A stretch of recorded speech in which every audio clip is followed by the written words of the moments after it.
Welcome back to another episode of Black Law and Legal Eyes.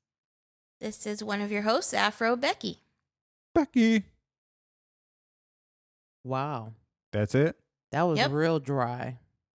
Can we try again with a little more enthusiasm? Well, very you dry. said you wanted a quickie, so Look, That was very dry. wham bam, thank you, ma'am. Wham, bam. Thank you, ma'am. But okay. in quickies, I just only be like wham. No, you don't even get to wham. Why? Mm. That's it. Mm. Ladies and gentlemen, I would like to welcome you all back to another episode of Black Law and Legal Eyes, your favorite legal-ish podcast in this It podosphere. is illegal? And guess what?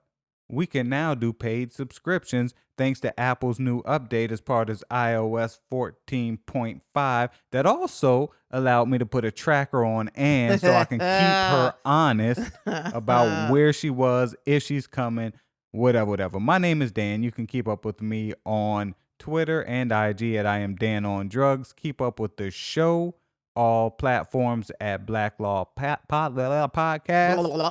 And welcome back to the video segments as well. Right, because Dan's ugly face got uglier. And he wanted y'all to say. And I'm just Dan, and you can follow me on Twitter at I Tell Legal Lies. Really? Sounds like you forgot your name for a second. Because what I just saw put me off of everything for life. You should anticipate that by now. What I just saw, Lord help us all. It's the end of the world as we know it. Hey, look. Ladies love Dan. Never. Even some niggas, too. Ever. No. Ewoks love Dan. Fuzzy Wuzzies. Wait, because after you introduce yourself. Oh, you already introduced yourself, huh? I did. So, get a text message, ladies and gentlemen. And Jesus Christ, I said this is going to be a quickie. And this is going to be, we're going to get to the point. No, you always have to have a soliloquy. I do. It's always. But this is a new one. And this is actually your fault because you brought it up last night, right? I get a text message from a coworker, right? And there is another coworker that works at another office who happens to be a homosexual, right? And he tells this coworker, Dan is so fucking fine. He's so sexy. Do you think he goes both ways? And what do you think that coworker did? Please. Buck this motherfucker up to think I was a bisexual. Well, you know what? You do give off those vibes. But let me tell you, for the audience who think that this was a compliment, it really wasn't, because this same coworker who asked if Dan swings both ways and thought he was so sexy also thought that a fat, bald, White. nasty Well, he has been described to me by coworker also was sexy. So, no. he was described. You know what? I'm just leave it alone. But I'm like, I always get set up, so people wonder why I set everybody else up. For instance, ladies and gentlemen, we're about to get. Look, I got today's agenda right here. But so yesterday, I'm standing up in the middle of the office. I've given up on life. I've given up on my job. I don't care anymore.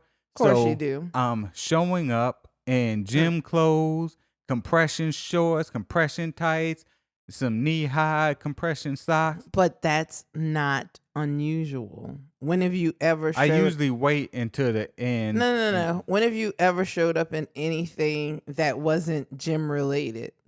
Except for a brief period back in, I think it was 2013 13 through 16. or something like that. I put some effort in, 13 that through you 16. actually had real clothes. Yeah. So I had an old woman ask me about my compression socks. She was like, Dan, those are different color socks. Those ain't the same ones from the other day.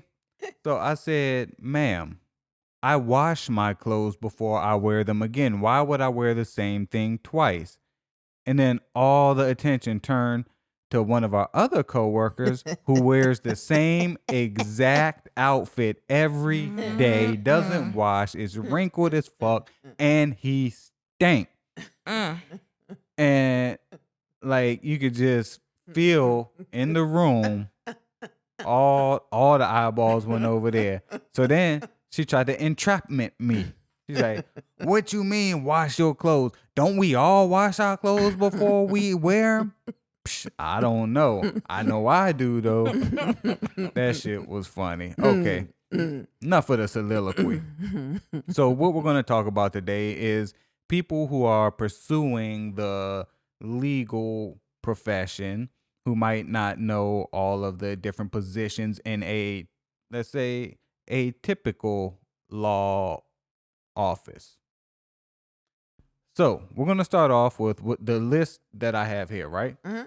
And I'm going to assume that this is a typical law firm. Mm-hmm. All right. So let's start at the top. Managing partners. Tell me, what are managing partners? Very self-explanatory. It is, but They come are. on. This They is are for the people. They are most of the time. They would be the founding members of the law firm. These are people. So there's like those are like the people with the names on the door. Pretty much. Mm-hmm.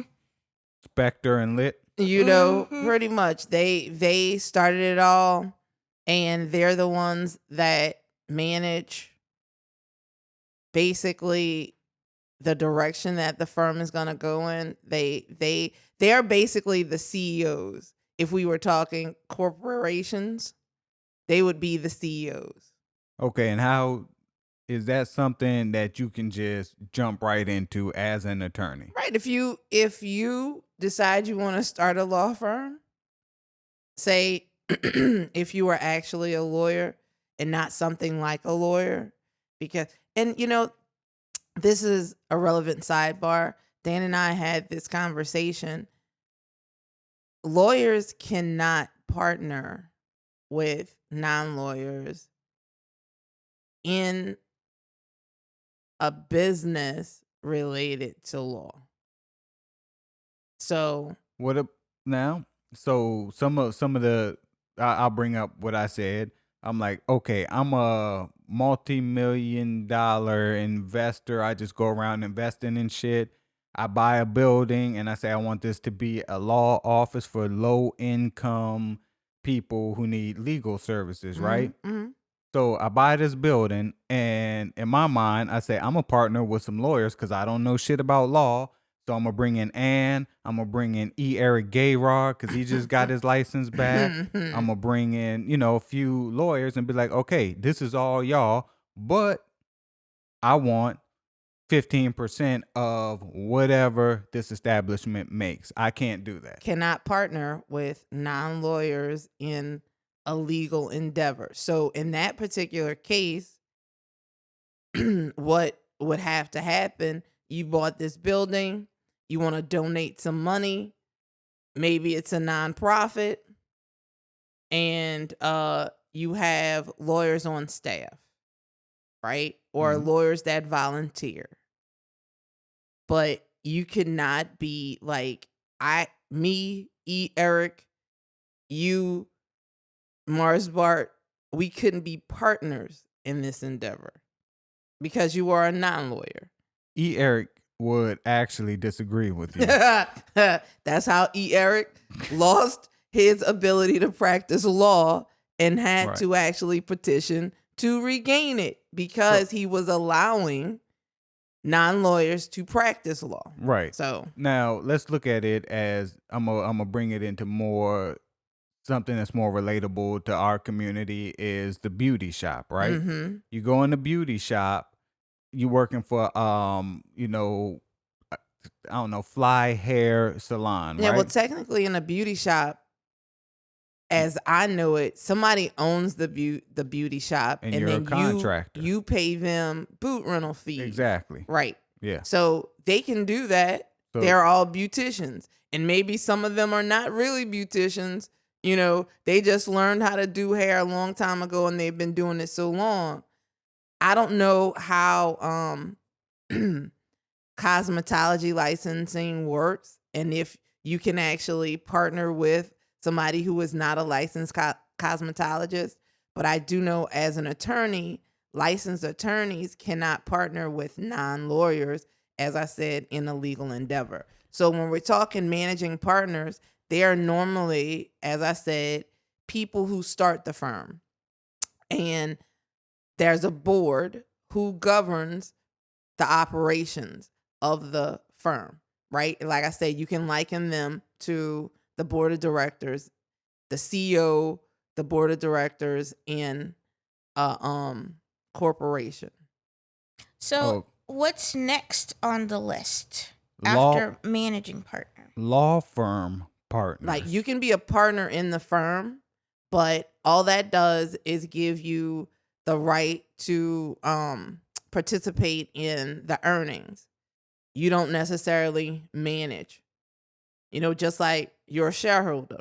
Period. If we are going along with that corporate analogy, you're a shareholder. Like a shareholder, you don't have the right to run the company, but you have the right to share in the profits of the company, right?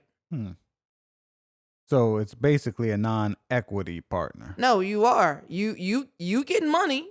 You're a partner. Once you are a partner in the firm, But you don't have equity in the firm. like I said, once you are a partner in the firm, you actually profit as the firm profits. So you would receive a percentage of the profits, unlike just a regular associate who they are actually paid a wage.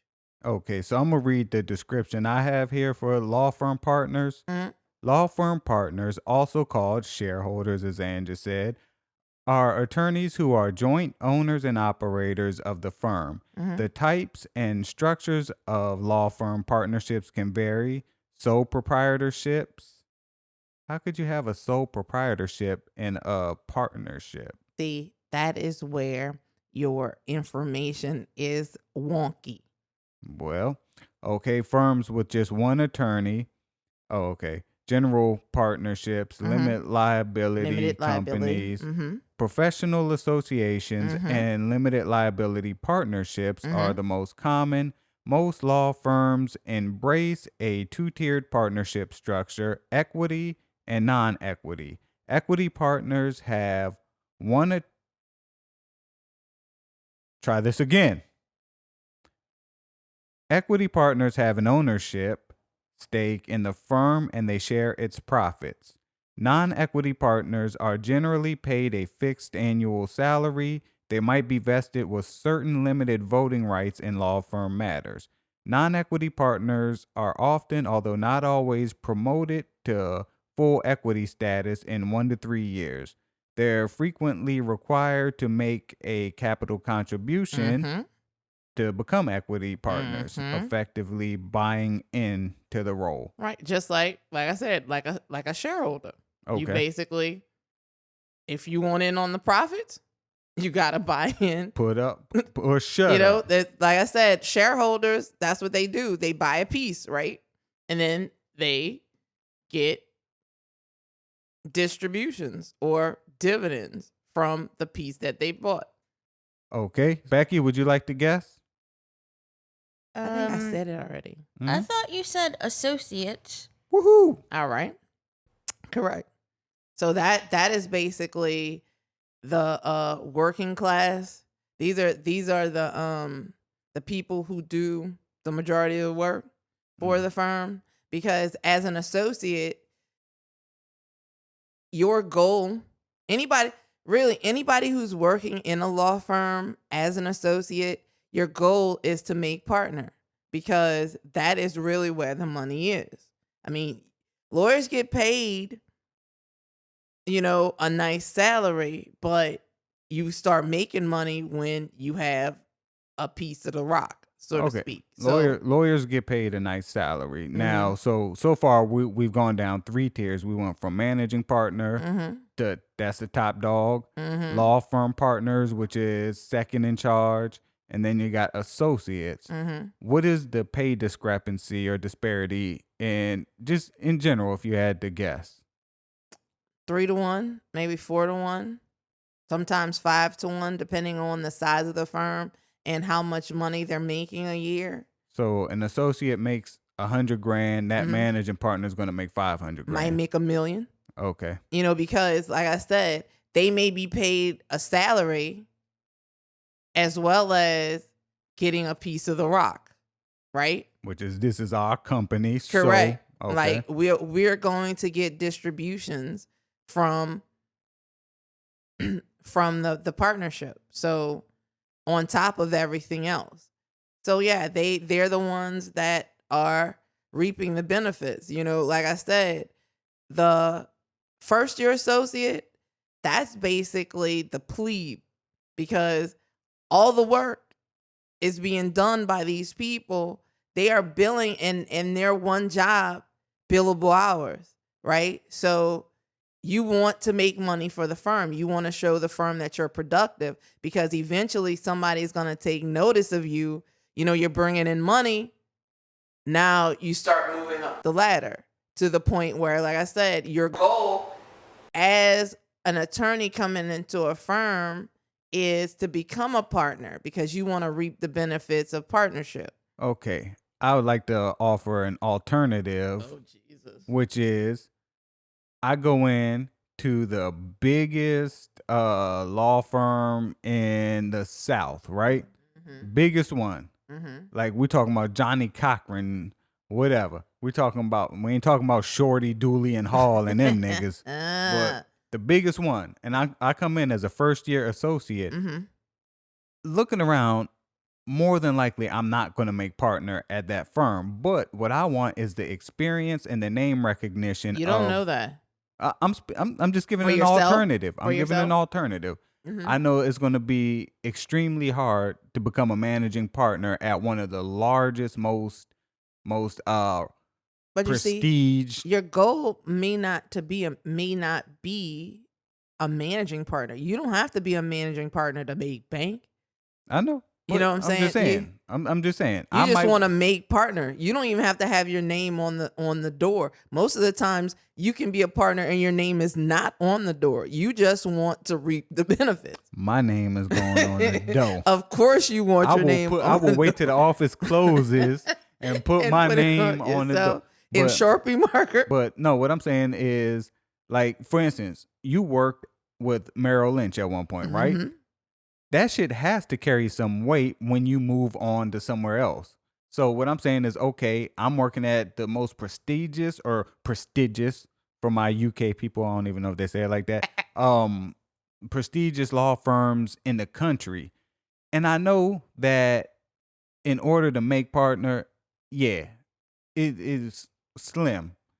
So I just go there for the experience. I go there, yeah, caseload, billable hours. I do my thing, and then I bounce and go to the second or third most prestigious. That's not what you want to do, though. That like the progression of your career, you want to start small and hit big. Because like that whole gain some experience thing, you don't want to cut your teeth on the biggest law firm there is, because you will get eaten.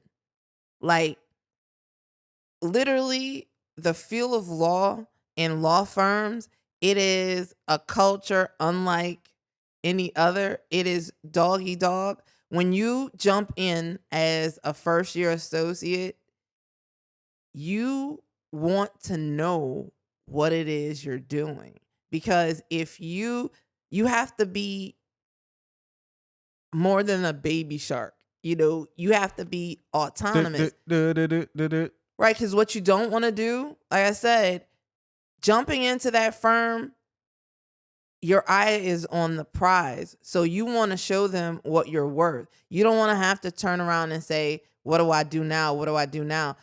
Most people coming fresh out of law school, unless they're like in the top 5% of their class and they've had like summer associate experience where they actually learn how to navigate in the firm, which you're not going to get into a big firm unless you actually have some sort of resume of experience. Or somebody. Correct. You could be a nepotism. legacy. Like my dad was a partner in this firm, and now I'm in, so I know the business. Okay. With a law firm, like you're saying, the very top, like a Phelps Dunbar or, things like that, you want to hit the ground running.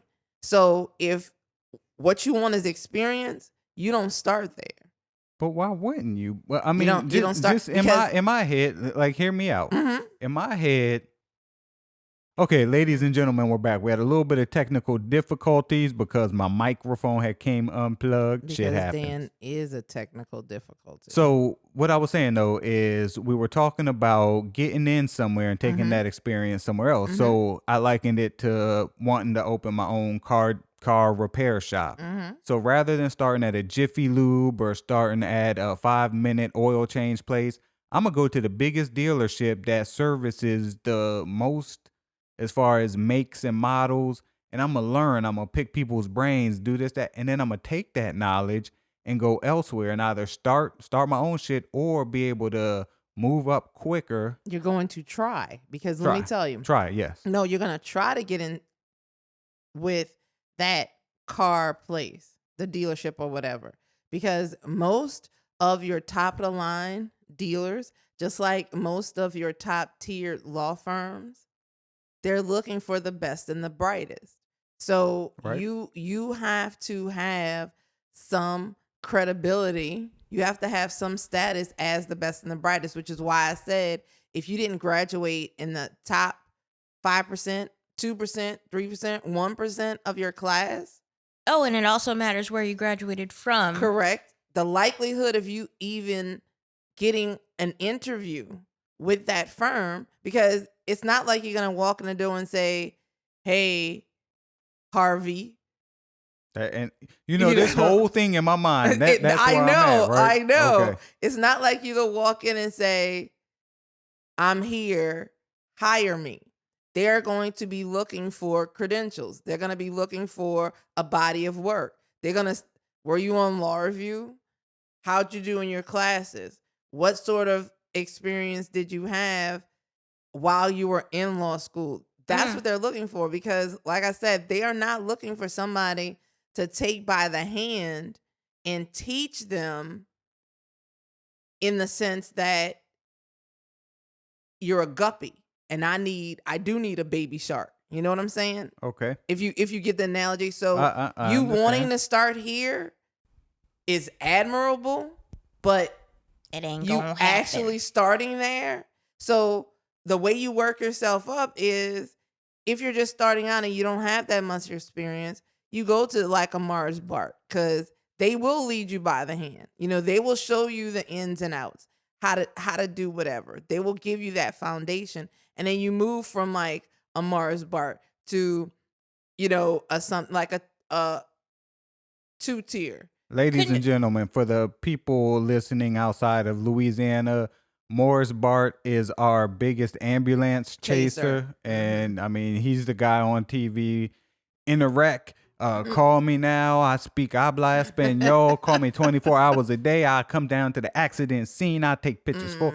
So Available 24/7. 24/7. Right. Okay. So, like I said, you start somewhere like that where you can learn the ins and outs. And then you work your way up, because now you have a body of work behind you and you do well there. You bring in clients, you bring in money, you have that credibility, and then you move up. So where do the people with noble intent go? Because I'm pretty sure these big law firms don't want the person, like, say, I remember in an episode when asked why you became a lawyer, is because you wanted to help people that look like you, people in your community. You seen how it was hard for them to get legal representation. So where does someone like you go? You Where you go to because they're not something looking like for that shit. the Southern Poverty Law Center. You go to places like that, legal aid Legal aid, places. yep. You know what I'm saying? If your goal is not to ride around in a Maserati and have a $5 million home on the beach and houses and everywhere and trips to the French Riviera, if that's All not this your is goal. sounding real good to me. You know what I'm saying? If that's not your goal, if money is not the reason why you got into law, going into a law firm, especially a big law firm or even a 2-tier law firm, is not what you want to do. Because like I said, law firms are stressful. Law firms I know.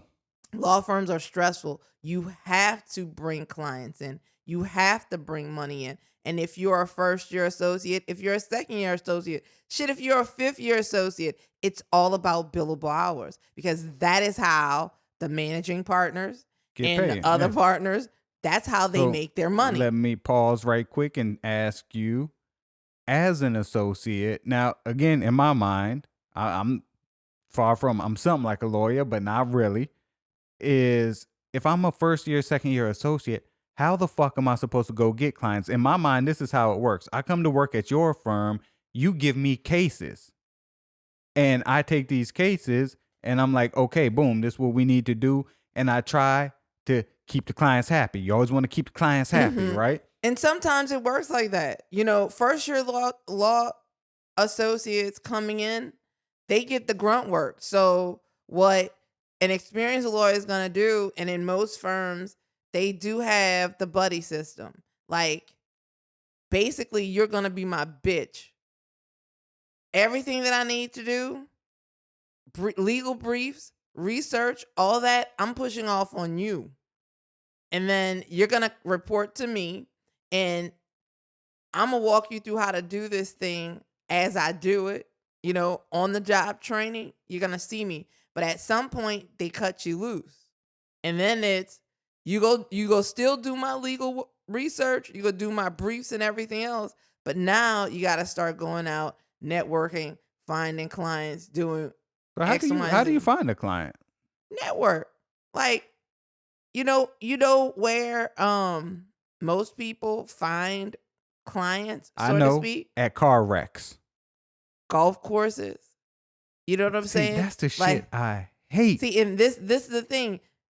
We can't do that. Most of these deals are not made in offices. Yeah, I know, but we can't do that. And They are made at the country club. So shout out to cousin Craig, right? And I actually, for those of you who don't know, I actually play a little bit of golf, right? There's all kinds of stuff. Shout out to cousin Craig first, because cousin Craig is the one that told me when I was 18 years old. He said, "I'm gonna learn how to play golf," and I'm like, "Nigga, what?" He was like, "Most business deals and most networking are done on the golf it's course." true. This But is true. do you know that if I want to go down to Metairie Country Club right down the street, I cannot go You down cannot- there. No, you have to be a member of the Not country on- club. yeah. And in order to be a member, you You have can't to apply. be black.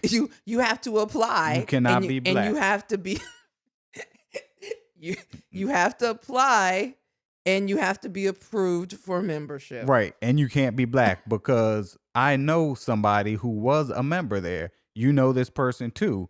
And he straight up told me, yeah, they didn't like it when you bring black people with you, because as a member, you can bring people with you. They did not. You got blackballed if you bought black people, which is why he's no longer a member there, because the dude, as many times as he's been called a racist to his face by people, he's not a racist. So it's crazy. Another thing, Chateau Country Club, right? They don't mind it when a big CEO rents out their ballroom and brings all his black employees in there, right, Becky? That's right. Becky took me to that a function there, and But you can't be a member. exactly. Right. So how No, the fuck are we supposed to get deals? Like, where Straight up, where do niggas get deals done? And that's the thing. That's just it's not only the golf course, it is the tennis court, it is the ski slope, it is well, not so much, but anything that is elitist. And for the most part, the game of golf, tennis, skiing, that's all elitist. The yacht club. Correct. That's sailing. Mm-hmm. Right. That is 100% where most deals are made. And this is a truism. So, same thing holds true. As a black person, though, I'm still waiting. Because this is where I'm thinking right now. Church. I'm being serious. No, and you're right. If you are trying to bring in business, if you're in the firm and it's not a black firm, because they do have some prestigious black firms out there. Yeah. Right? If it's not a black firm, then you are going to learn to play golf. You're going to learn to play tennis. You are going to learn how to ski, because if you don't, you're at a disadvantage. You're already at a disadvantage going in. Most first year associates, especially people of color, more particularly women of color, we have to do 10 times the work. I know. Y'all got to fuck y'all way to get inclined. Nah. We have to do 10 times the work, because we can't just be great. We can't be average. Now, I agree. most but white men, that's anywhere with black women. True, but in the law, more so. Because we ain't doing this. We ain't doing this. Now I'm telling you, not more so. More so. Black woman engineers, black women. Period. Exactly. In even black maids. It's not more so in law. But yes. No. And I'm gonna tell you why. Tell me why. Let me tell you why. Please do listen, because the law, as with many other occupations, historically white male dominated, right? So black men, because they are male, they kind of get a pass, because it's still it's still the good old boys club. So they kind of get a pass. They do have to work harder than white men. They do. But they do not have to work as hard as black women in the law. And that is a truism. But that's no different than where I'm going to point to is... You said engineers. Black male engineers. Wait. Becky has... Women. I'm talking black women in engineering. For instance, you remember the story of the women that helped Houston, we have a problem. Correct. Do you know how great they had to be? And then they were still looked at as dumb niggas. Correct. That's in any profession that is not only white male dominated, but male dominated. Black, I can't see it being more so in law. I can see it being equal, but not more so. No, more so. More so, because let me tell you who can kind of get away with, black women in sports. If you are talented, you face barriers, but you don't face the kind of barriers that black women lawyers face. Because you can get your foot in the door. You can get your foot in the door. Well, you can with less rigorous maneuvering, let's say. Because sports, even though certain sports were male dominated. Look at the WNBA. Why they don't make as much money as... Well, look at female soccer players. Yeah, they don't make... but that's not... I don't even care about sports. I'm talking about real world practical jobs. Black woman is going to have... Women overall have a disadvantage. Black women more so. Becky. Let's bring Becky in, because she's worked at quite a few places and she's in human resources.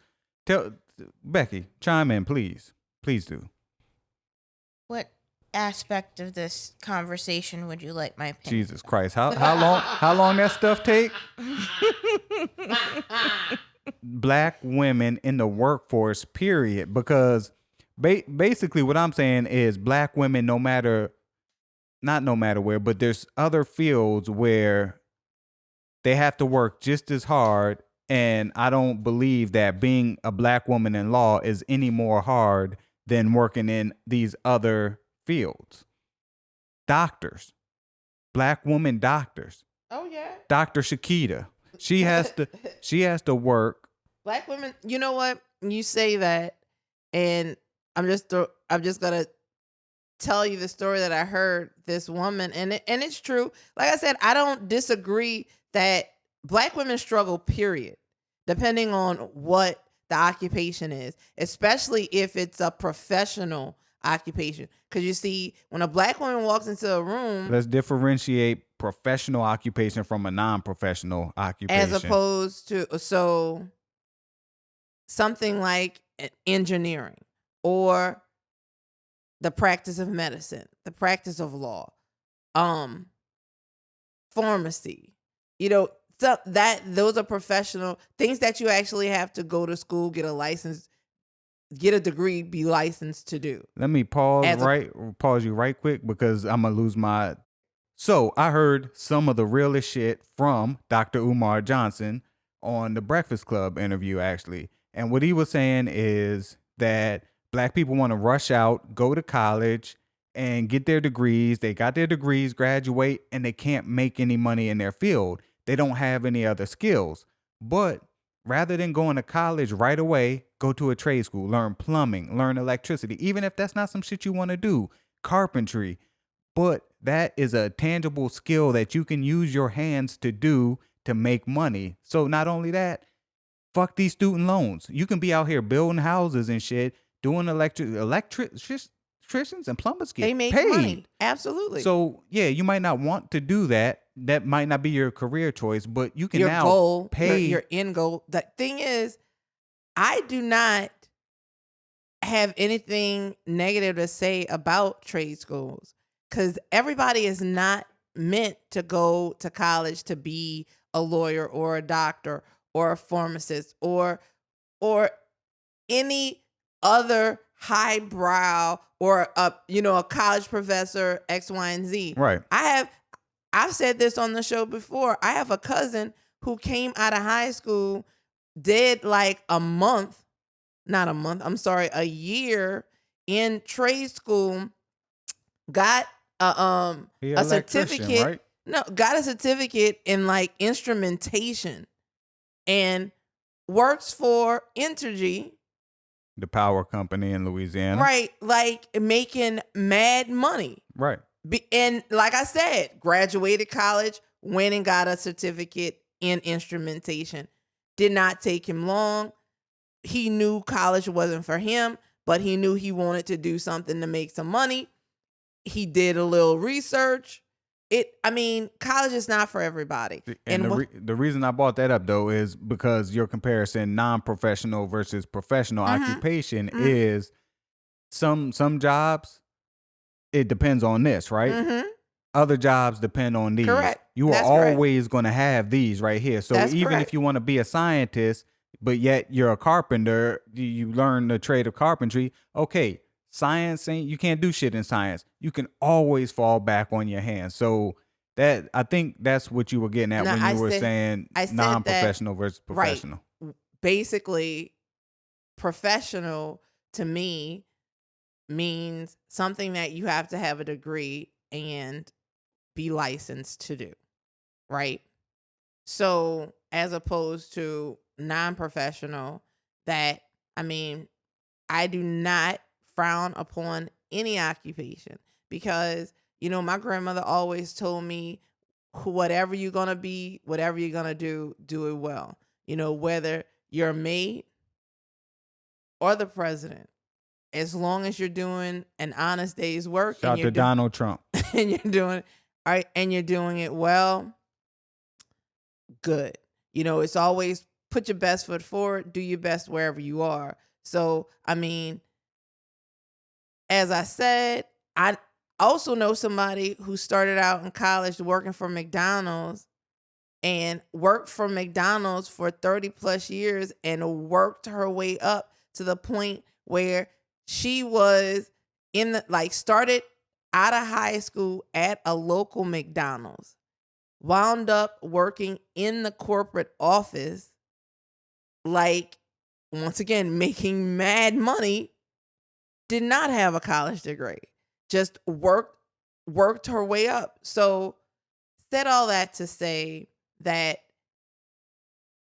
true in everything that we do, we have to be excellent. We can't be lackadaisical because it's always harder for us to pierce through the corporate veil or the glass ceiling, getting ahead. But in these law firms, in order to even make partner, you have to do 100 times the work that somebody Somebody else else. would normally have to do. So that whole scenario, let's hit the big dog law firm, Right. is not always the thing that you want to do, because starting out small and gaining that experience as opposed to hitting the big law firm who may let you in just so that you can crash and fall, crash and burn.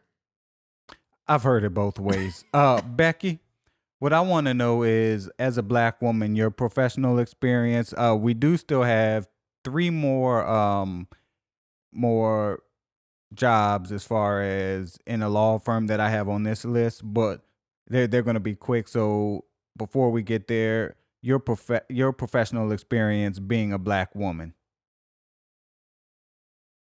I can say that it's been easier, or I can see that it's been easier for people who are non-black to progress in their career quicker. Which Yeah. is that's normal. Yeah. So, That I is mean, normal. that's been my experience. So it's not any different than any other black woman in America. So have your ambitions been stunted by this? In some ways, I'm like, yeah, why try? Right, because eventually the frustration gets to you. It's Yeah. like you see yourself, you're doing Connie's work and Billy's work and Betty's work. And Connie, Betty, and Billy are the ones that are getting all the kudos. And then you look and I remember, case in point, and I know I'm digressing a little bit, but I remember my dad, when he started out, didn't start out working at, the Corps of Engineers. He didn't start out doing any of that. He started out working at a hotel in the maintenance department, My right? grandfather worked there his whole life. And what he would tell me, and I listened to him over the course of the years, tell me these stories, and it used to make me so angry until, I got out into the working world and actually experienced it for myself, but I was prepared for it because I had heard him say this over and over. So I had my eyes open. Let me guess, he at least said, them white motherfuckers. I guarantee you he said that. So this is what his experience was working. He worked, he was the one with experience, but he would have like these young white boys come in. He would train them, and then they would eventually become his boss and move up. And he was still the one, low man on the totem pole, training his bosses.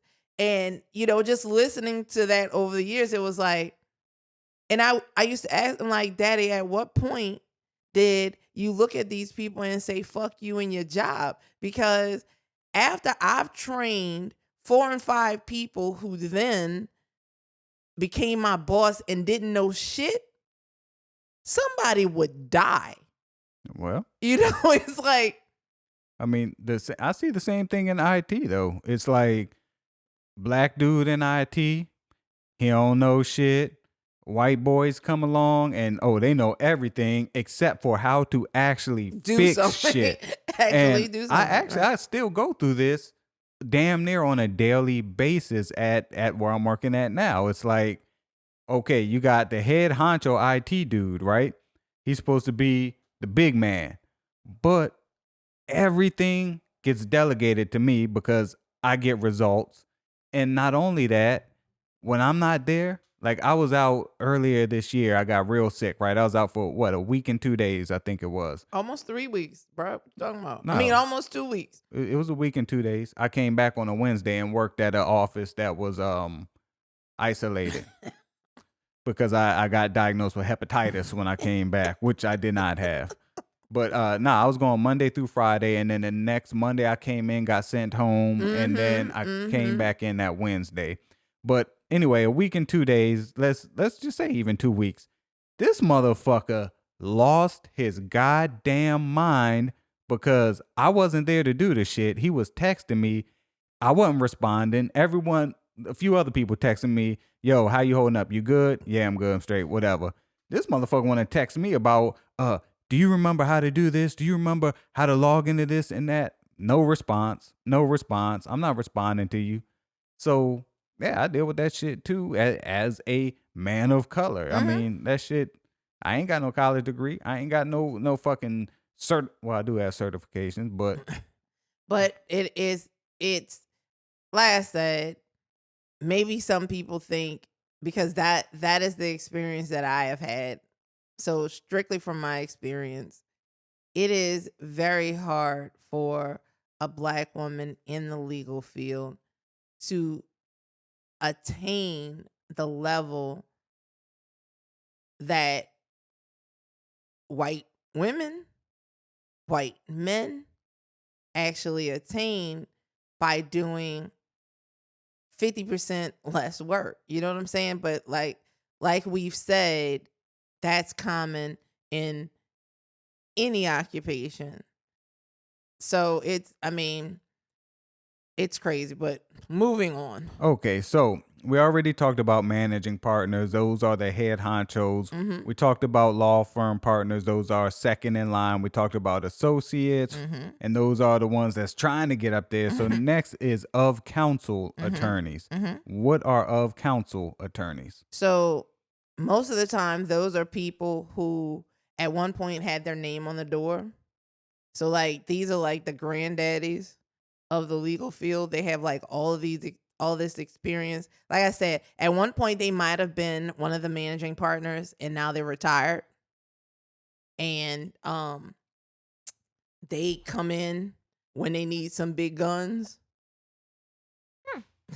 So could they be like a professor somewhere else? Like they could retire from law, Right. And they could be Or they could be a professor. talking about big guns, or we might need to leverage some of your relationships. Correct. Is that another? Okay. That's something we need. Or there's this big case, and I know you buddy with the judge, and I know this person. You've had 30 years worth of experience. Come on in and help us out with this case. Come on in and help us out with this client. Whatever. But yeah, so that's basically like the like I said, granddaddies of the firm, granddaddies of the law. Granddaddies of the law, and they just come out of retirement every now and then and swing for the fences. So next and last on this list, and then there's going to be an honorable mention, is summer associates. You mentioned that earlier. What is a summer associate? So those are law school students who may be in their second, third year looking for legal experience, and they apply to be an associate so that they can gain that experience in the law field, in the firm. So that's me. Yeah. Damn, it says they're highly competitive and well paying. A summer associate? So let me tell you, highly competitive is true. I don't know about well paying because most of the time these people might only get a stipend.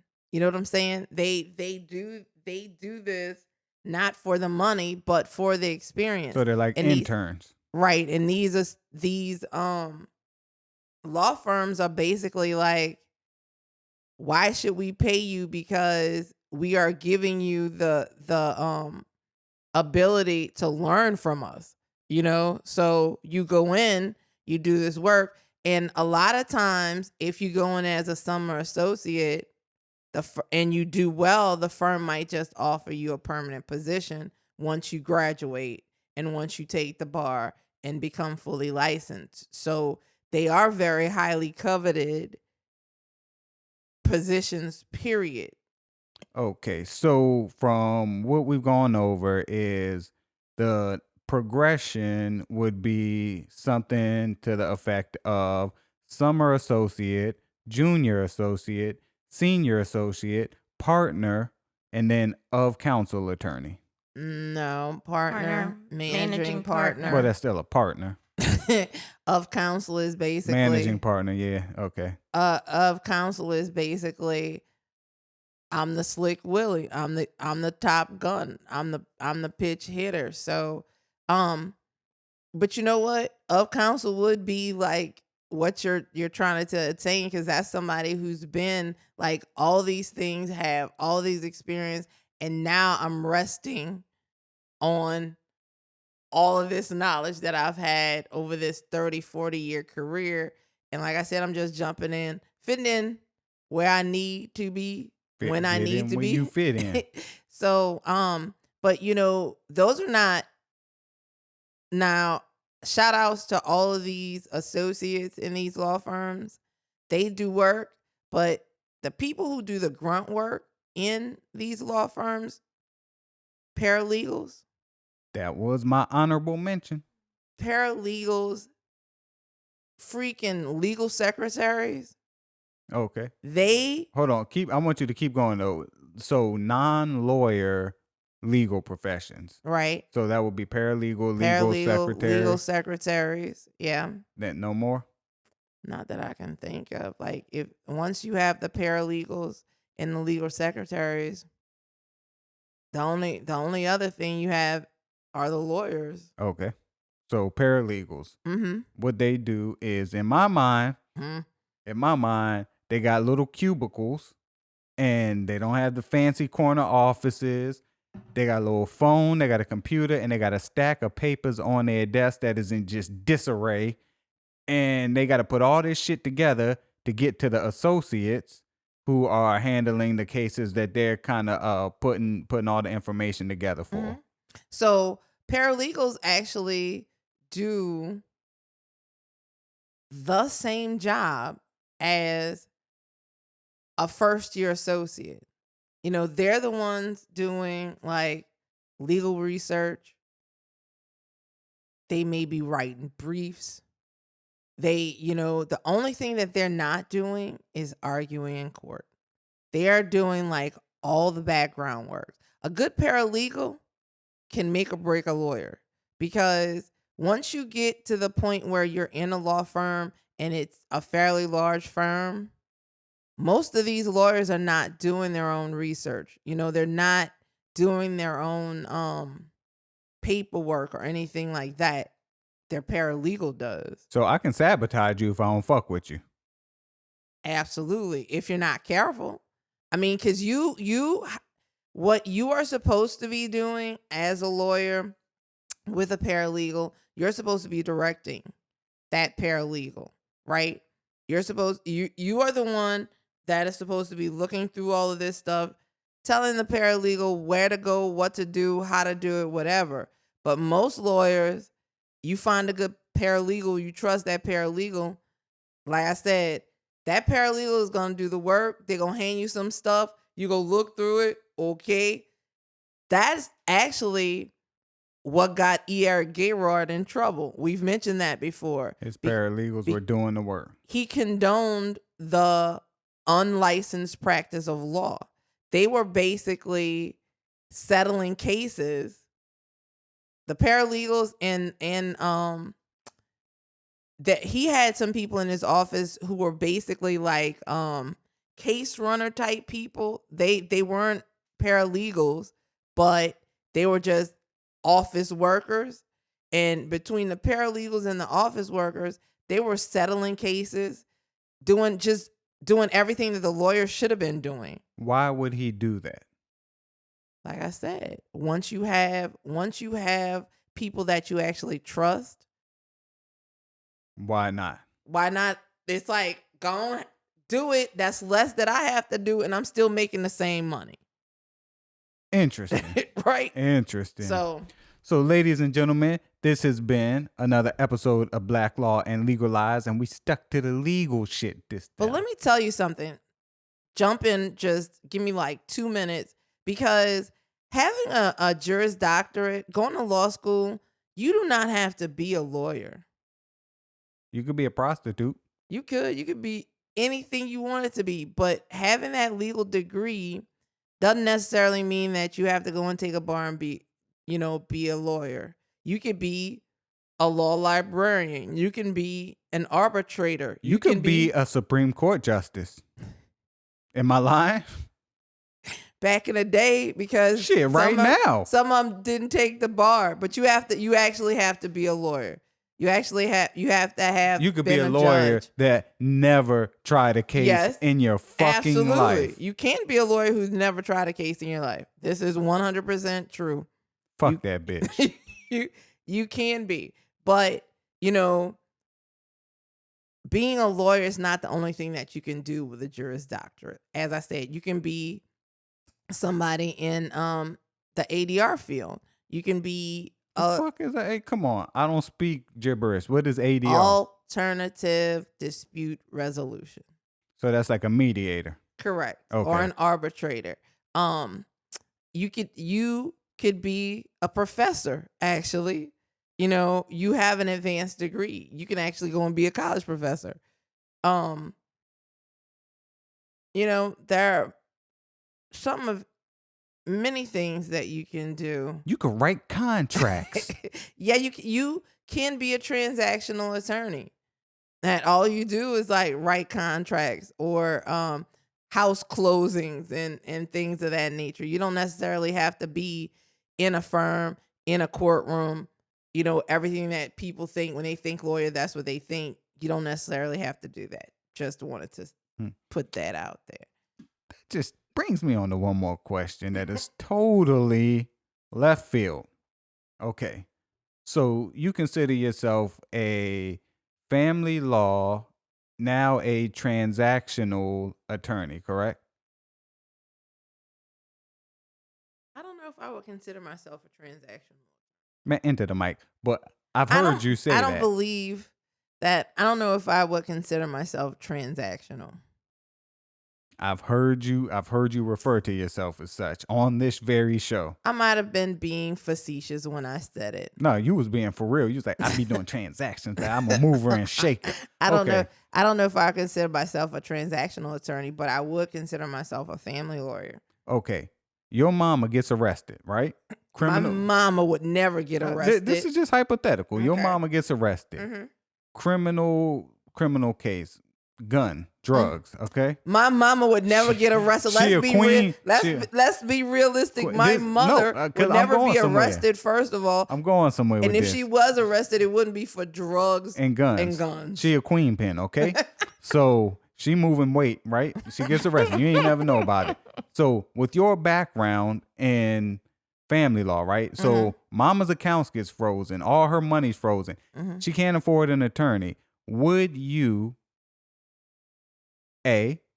let mama roll into court with a public defender, or would you try your best to? Now, I don't want you to pay for a lawyer. Would you try your best to get your mama out? You read my mind. I paid a lawyer. I honestly would roll into court.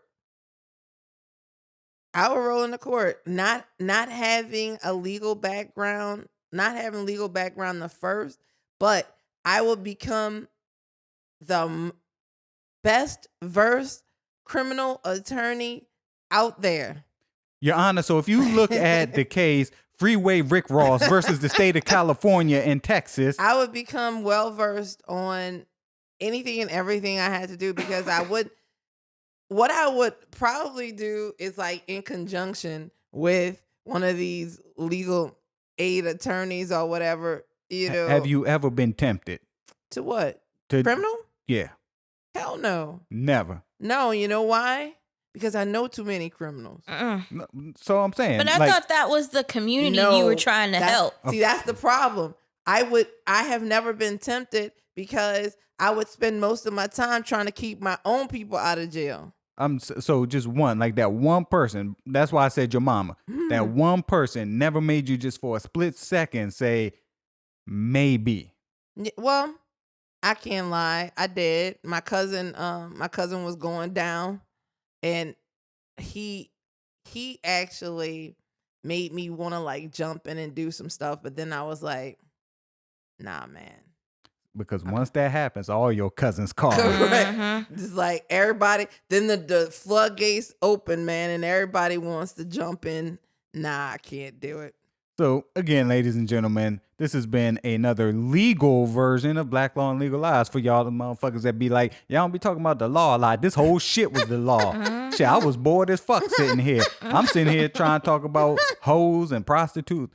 My name is Dan. Keep up with me on Twitter and IG at I am Dan on Drugs. Keep up with the show, all social media platforms, as well as back on YouTube now at Black Law Podcast. Woo. And I'm just Dan, and you can follow me and ask me questions on Twitter at I Tell Legal Lies.